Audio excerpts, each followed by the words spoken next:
করা ঠিক হয় না, বলে না? কোন কোন বামপন্থীরা বলে,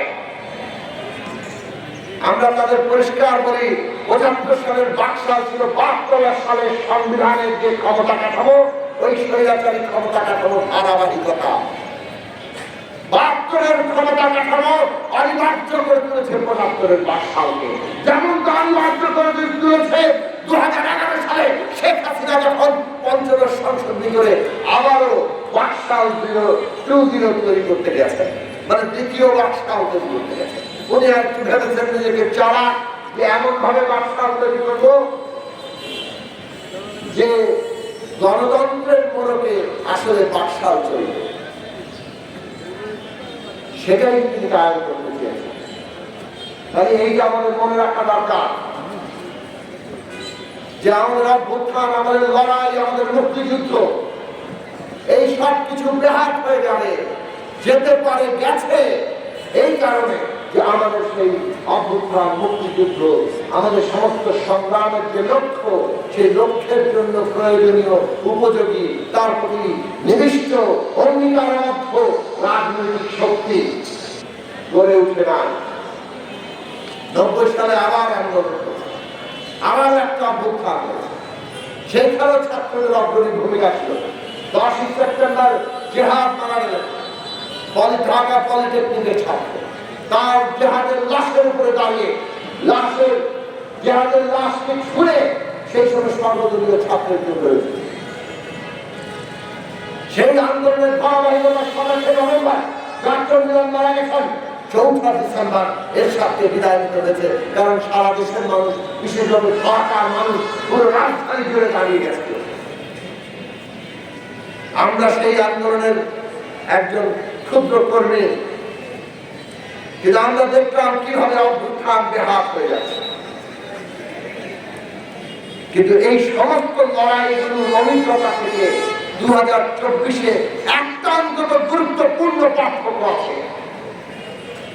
বিশেষভাবে ৫৩ বছরের মধ্যে ৯০ সালের যে বড় লড়াই, সেই লড়াই আমাদের সংকটের মূল উৎস এই সংবিধানের ক্ষমতা কাঠামো, এটাকে চিহ্নিতই করতে পারে নাই।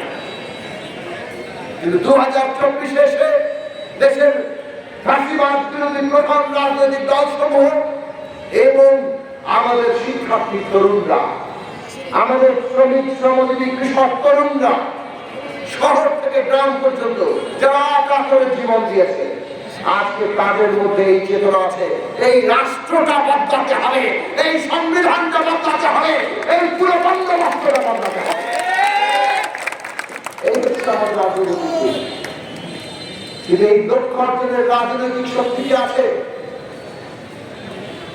আপনাদের সরাসরি প্রশ্ন করি, যদি আপনি ভালো থাকতে চান, আমরা যদি চাই আমাদের দেশে লুটপাটের অর্থনীতি থাকবে না, আমাদের দেশের কোন তরুণ অকালে শিক্ষা ব্যবস্থা থেকে ঝরে পড়বে না, ক্লাস 1 থেকে ক্লাস 10-এর মধ্যে কত শিশু ঝরে পড়ে কেবল তার সামর্থ্য রক্ষার কারণে।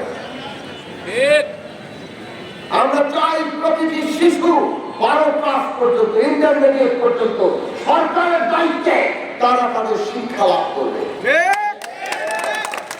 আমরা চাই বাংলাদেশের প্রতিটি মানুষ, কর্মক্ষম যুবক, তরুণ তরুণী, তারা ঘুষ ছাড়া, তদবির ছাড়া, কোন রকম আত্মীয় স্বজন ছাড়া, মেধার ভিত্তিতে, যোগ্যতার ভিত্তিতে তারা তাদের চাকরি পাবে।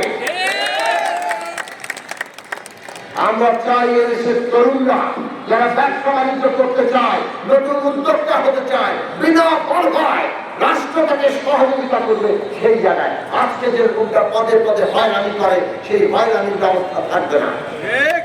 আমরা চাই আমাদের দেশের শিল্প বিকশিত হবে, আমাদের দেশের কৃষি আমাদের এমন ভাবে তৈরি করবো আমরা, যাতে আমাদের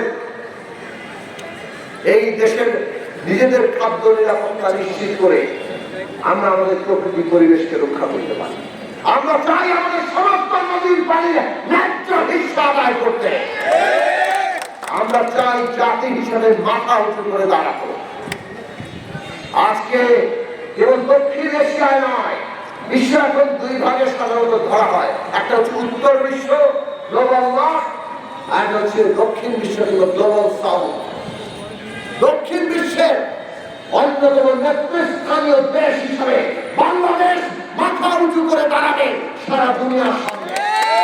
এই সমস্ত শক্তি আমাদের আছে। আমাদের দেশে কোন কর্মচারী এক দেশে দুর্নীতি চলবে না। এই আউটসোর্সিং কর্মচারীরা কিংবা সরকারি কর্মচারী বেসরকারি কর্মচারী নাম শুনেছেন এগুলো কখনো? এইগুলো আছে, লক্ষ লক্ষ হাজার হাজার কর্মচারী আছে। তাদের অন্তর বৈষম্যের মধ্যে থাকতে হয়। বাংলাদেশে কোন ক্ষেত্রে আমরা বৈষম্য দেখতে চাই না। আমাদের ছাত্ররা বৈষম্যহীন রাষ্ট্রের কথা বলেছিল। এই রাষ্ট্র যদি আমাদের পেতে হয় তাহলে আমাদের একটা নতুন রাজনৈতিক বন্দোবস্ত লাগবে। তার ভিত্তি হলো একটা গণতান্ত্রিক সংবিধান। এই ফ্যাসিস্ট সংবিধান নয়, একটা গণতান্ত্রিক সংবিধান। আমাদের রাষ্ট্রের প্রতিষ্ঠানগুলি সংস্কার করতে হবে, আইনের সংস্কার করতে হবে, আর তার ভিত্তিতে এমন নির্বাচনী ব্যবস্থা আয়োজন করতে হবে যাতে বাংলাদেশে আর কেউ মানুষের ভোটের অধিকার কেড়ে নিতে না পারে। নতুন নির্বাচন কমিশন গঠিত হয়েছে। আমরা আপনাদের বলি, এই নির্বাচন কমিশনকে ব্যবহার করে অতীতে সকল স্বৈরাচারীরা আমাদের ভোটের অধিকার কেড়ে নিয়েছে। আপনারা এমন দৃষ্টান্ত স্থাপন করুন যাতে বাংলাদেশের ভবিষ্যতে আর কেউ নির্বাচন কমিশনকে ব্যবহার করে আর ভোটের অধিকার কেড়ে নিতে না পারে। নির্বাচন কমিশন সেই মর্যাদা প্রতিষ্ঠা করুন। নির্বাচন কমিশন জনগণের ভোটাধিকারের সুরক্ষা। আপনাদেরকে সেই দৃষ্টান্ত স্থাপন করতে হবে যে এইটার ধারাবাহিকতা রক্ষিত হবে।